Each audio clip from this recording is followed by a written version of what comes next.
अस्सलाम वालेकुम जी, प्यारी यूट्यूब फैमिली, कैसे हैं आप सब। उम्मीद के साथ कि आप सब ठीक होंगे। तो खुदा करे आप हमेशा ठीक रहें। तो ये देखें जी, मूसा और इला जो है ना बाहर जा रहे हैं और मौसम भी काफ़ी ख़राब था। आज मौसम ज़रा ठंडक बढ़ गई थी। क्लाउडी क्लाउडी मौसम था, बड़ा ही खूबसूरत। और आपको पता है कि हमारे सिंध में अगर मौसम अच्छा हो जाए तो बच्चों की जो है ना चेहरों की रौनक ही अलग हो जाती है। बच्चों की क्या, बड़ों की। तो जी ईला को पहले प्लान था छोड़ के जाए, लेकिन ईला पीछे रोते हुए चीखते चिल्लाते हुए पहुंच गई आखिर अपने दादा के साथ। तो ये लोग वो रवाना हो गए हैं। तो मौसम बड़ा ही हसीन था, तो मैं भी बाहर गैलरी में बैठी हुई थी, तो मैंने कहा ज़रा मैं भी मौसम के मज़े ले लूँ। तो बड़ा ही अच्छा लग रहा था। ये पौधे बड़े धुल से गए थे, क्योंकि हल्की हल्की फुहार भी पड़ी थी। तो सोचा कि अब किचन में आ जाए। तो किचन में आके ये मेरी बहू ने सारी चीज़ें अरेंज करके रखी हुई थी, क्योंकि बच्चों ने आज कहा कि आज हमें मैक्रोनीस बना के दें। मैक्रोनीस तो बन गई, साथ में हमने दाल चावल कर लिए, क्योंकि मैक्रोनीस के साथ फिर मैंने और मूसा ने बैठ के खाना खाया, क्योंकि बाकी लोग घर पे नहीं थे, फिर वो बाद में खाना खाएंगे। तो मूसा ने भरपूर मज़े लेके बड़ा ही अच्छा एंजॉय करके खाना खाया। तो अ, मूसा की तबीयत ख़राब थी, तो मूसा आजकल बड़ी फरमाइशी प्रोग्राम्स भी, आज मुझे ये बना दें, आज मुझे ये बना दें। तो ये मेरे पास एक बड़ा ही खूबसूरत सी वीडियो पड़ी हुई थी, तो मैंने कहा क्यों ना मैं शेयर कर लूँ। तो क्योंकि कुछ बातें भी करनी होती हैं, तो फिर मेरा मुँह तो आप लोगों ने देखा हुआ ही है। तो ये खूबसूरत सी ग्रीनरी मौसम के हिसाब से बड़ी अच्छी लग रही थी। मैं ऐसे ही बैठे-बैठे सोच रही थी कि यार रिश्तों में कितनी कड़वाहट आ गई है, चाहे वो खून के रिश्ते हैं। बड़ी अफ़सोस के साथ कहना पड़ता है।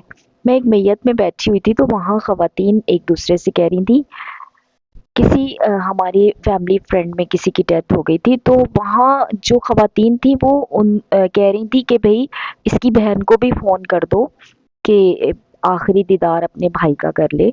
तो मेरे बड़े कान खड़े हो गए कि यार मतलब इनकी बहन आखिरी दीदार के लिए भी उसको फ़ोन करना पड़ेगा। ये कड़वाहट है रिश्तों की, कि मतलब बहन भाइयों की इतनी बुरी नाराज़गी थी कि बहन जो है अपने भाई के मरने पे भी नहीं आई थी। अना, किस कदर अना, मैं कहती हूँ इस अना की जंग में क्या लेके जाएंगे। भाई तो दुनिया से चला ही गया, तो इस बहन ने क्या सदा बैठे रहना है। लेकिन आप रिश्तों की कड़वाहट देखें, तो अगर मैं कहती हूँ क्या रखा है इस अना परस्ती में, क्या रखा है इस खुद गर्जी में, कुछ भी नहीं है। तो भाई या इतने खूबसूरत रिश्ते हैं, आप खूबसूरती से जिए। 4 दिन जिंदगी के हैं, उसको अच्छी तरह से जी लें। और अपने खूनी रिश्तों से भी आप इतने दूर होते चले जाते हैं कि फिर आखिरी दीदार के लिए भी लोग कहते हैं कि भाई उसको भी फ़ोन कर दो, बहन को फ़ोन कर दो या भाई को फ़ोन कर दो। इतने खूबसूरत नज़ारे करवा रही हूँ और आपसे बातें मैं कैसी कर रही हूँ, दुख वाली। बस ऐसे ही बैठे-बैठे मुझे ख़्याल आ गया, ये बात मेरे ज़हन में आ गई, तो मैंने कहा चलें आप लोगों के साथ भी शेयर करती हूँ कि भई रिश्तों की कड़वाहट को किसी तरह से ख़त्म करें। ये बड़ी खुदगर्ज़ी और बड़ी अनापरस्ती जो है ना, कुछ भी नहीं रहना यहाँ, कुछ भी नहीं रहना, सब कुछ ख़त्म हो जाएगा। आप अपने खूबसूरत रिश्तों को जो है ना समेटें। मुझे तो बड़ा अच्छा लगता है। अगर किसी से माफ़ी माँगना भी पड़ जाए तो उसमें क्या बुराई है? इंसान छोटा थोड़ी हो जाता है। माफ़ी माँगने से कोई छोटा नहीं हो जाता, बल्कि माफ़ी माँगने वाले का भी दर्जा बहुत बुलंद है और जो माफ़ कर देता है उसका भी बड़ा बुलंद है।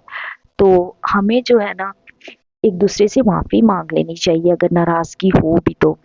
तो ये थी आज की जो है मेरी शेयरिंग। तो बस इसके साथ ही मैं आप लोगों से इजाज़त चाहूँगी, क्योंकि आप लोग बोर हो गए होंगे मेरी बातें सुन-सुन के। अब आखिर में मैं यही कहूँगी कि मेरे चैनल को जो देख रहे हैं, सब्सक्राइब ज़रूर करें और लाइक किया करें। लाइक प्रेस कर दिया करें, कुछ भी आपका टाइम वेस्ट नहीं होगा। और वीडियो को कोशिश किया करें कि फुल वॉच करें। आप लोगों की थोड़ी-सी सपोर्ट देखें, बड़ा ही इससे किसी का फ़ायदा हो जाता है। तो जी अपना बहुत सा ख़्याल रखिएगा और अपने रिश्तों की कड़वाहट को कम करें। दादों की आज की यही एडवाइस है। बहुत शुक्रिया जी, अल्लाह हाफ़िज़।